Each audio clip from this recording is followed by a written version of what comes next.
আল্লাহ তাবারাক তাআলা পবিত্র কোরআনে বলছেন কুল্লু নাফসিন যায়িকাতুল মাউত। একবার জোরে হবে না সুবহানাল্লাহ সুবহানাল্লাহ। हर नफ्स को मौत का साथ चखना जरूरी है। জোরে বলুন সুবহানাল্লাহ। জান আছে মৃত্যু হবে না হবে না এই মরণ হবে তো হবে যে কোনো হালাতে। কিন্তু আচ্ছা বলেন তো আজকে আমি যদি কিছু বলি আমাকে 5 মিনিট থামিয়ে দিতে পারবেন এই ক্ষমতা হয়তো আপনার আছে।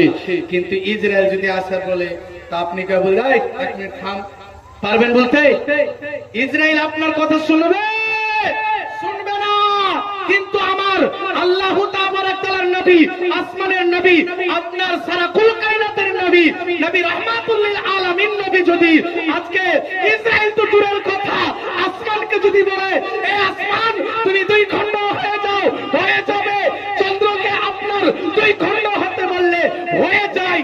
গাছকে যদি ইশারা করে গাছ